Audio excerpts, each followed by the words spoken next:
So in this episode, we want to talk about sort of revisit the connection between the feet, the pelvic floor, and the airway, and how the vibrations that are produced from the ground really end up being the exhalation that you're going to utilize to create sounds.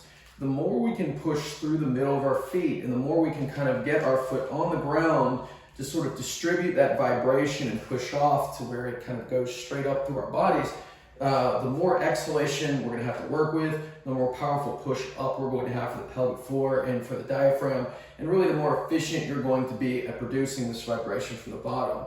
So one of the questions that I get a lot from singers, especially this time of year, is sort of what effect do heels have on your voice? Are they good? Are they not? And this also goes for boots or really any footwear, because they're all sort of tipping us forward onto our toes a little bit. And so in order to answer that, I want you to think about, as I walk, what tends to happen is I land on the outside of my foot.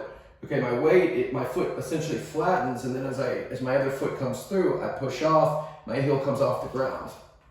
And so when we think about heels, we think about this part where I'm pushing off. And so if I could sort of like just capture that space and time, this is what we call toe off, where literally my heel is leaving the ground and my weight's kind of going through my toes.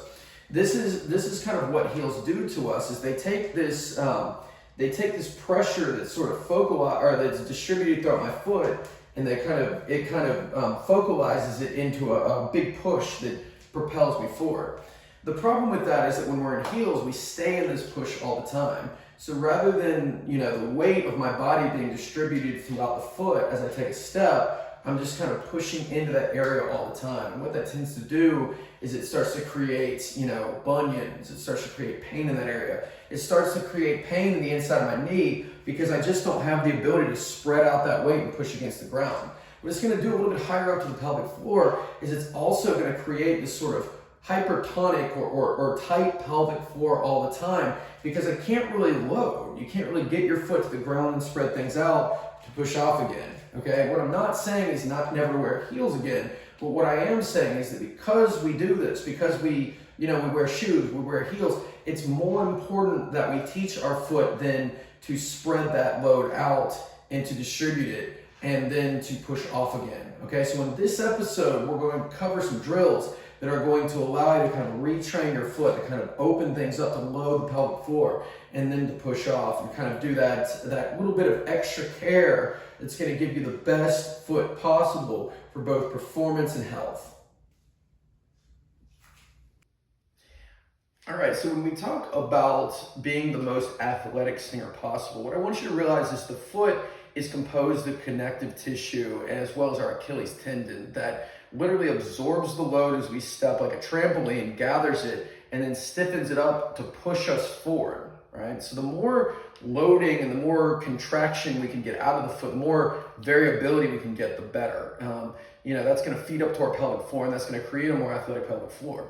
So the shape that wearing shoes, particularly heels, is going to create is a lot of stiffness at the bottom of the foot. So really good at pushing off, not so good at letting go or loading in that area, right? So that's the shape that we want to create, is this sort of flat foot shape. So we're gonna pin the camera down and I'll show you what I mean here. Okay, so when we look at my foot, I'm in this shape, okay, everything at the bottom of the foot is really stiff. Whereas what I want to do is I want to be able to get my foot on the ground. You can see that as I drive my knee over my toe, the foot literally sort of gets wider. Everything sort of spreads out. So as I take a step on the ground, I kind of go from, the shape to flattening out to pushing off again. Okay, so, we have the fascia at the bottom of the foot. You probably heard the plantar fascia. It spreads out, gathers that load, contraction pushes off. Key player in that is the big toe. When I'm in this shape, okay, and you're wearing heels or you're wearing shoes, it's going to curl the toes together. It's going to impose a lot of force down here. It's going to really lock the big toe in place, so I can't really push off. So then even when I come out of my shoes, I'm still going to kind of be very stiff in this area. So first exercise that we want to work on is teaching the big toe to do two things. One, sort of abduct or go away from the other toes. We want to undo this like spread or undo this kind of curl together. Okay, and then just lift. So what I'm going to do, you can kind of see what happens when I lift my toe. If I just do that, it just goes towards the other toes. So I'm going to kind of physically block that area, and I'm just going to sort of actively lift my toe while I'm assisting with my hands.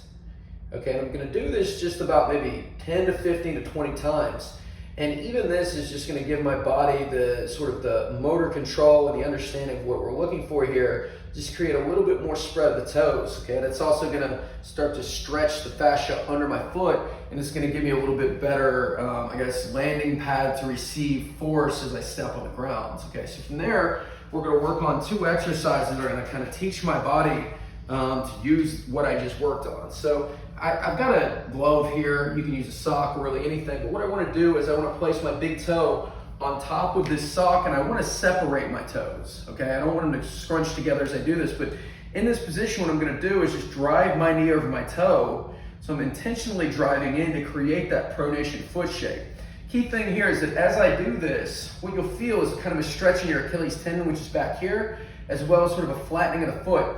And I'm just gonna hold here, maybe for about 5 seconds, really feel my foot flatten out, feel this spread out, and then sort of push in and push away. So we're kind of reforming this foot shape, giving you back that pronation that we lost, right? So this is sort of thing 1, learning to lower the foot.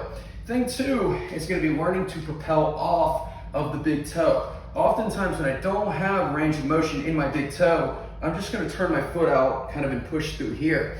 This is what you see with people with bunions, you know, is because I don't have the ability to push through this area, I just push around it instead. Okay, so a useful exercise for that, after we do this first one, is just what I call a slouch. Okay, so I'm going to kind of come into this position. I want to try to keep my toes spread. If I can't, I can keep this thing on my toe.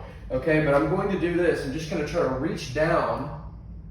Okay, get my fingers right over the spot where I want to push, lift my heel slightly off the ground, and start to push back up. Okay, keeping a slight bend in my knee.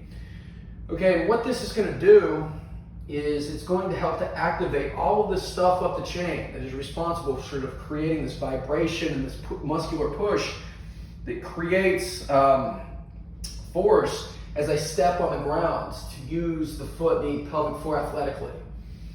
Okay, so that 2 combination of exercises is really going to set the foot up for the next 2 drills that I give you as a great warm-up for vocalizing as well as any athletic endeavor. So once we've done some more isolated drills with the feet, I like to reincorporate bigger movements with getting the knee over the toe, sort of in more lifelike scenarios.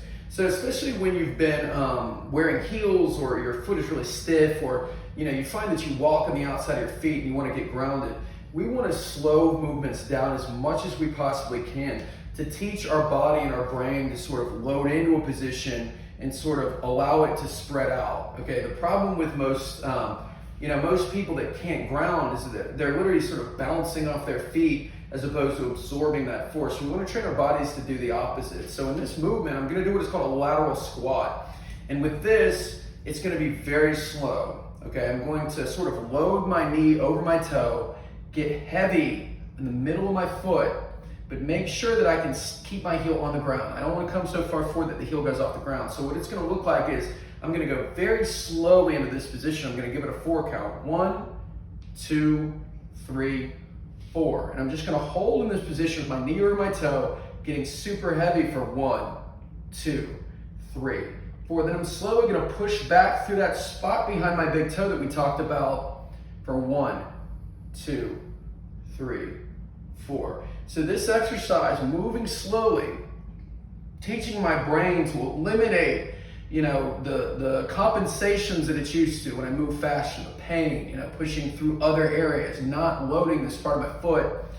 Doing this slowly at first will eventually allow us to move faster with movements like this, or jumping, at different rates in order to create a more athletic pelvic floor. But again, start very slowly, okay? And make sure that as you do that, you're able to feel foot flat against the floor. You're able to feel the push through the right places, and really you're able to feel the stuff in the back of the leg doing work as opposed to a lot of knees and maybe toes and pain in your back.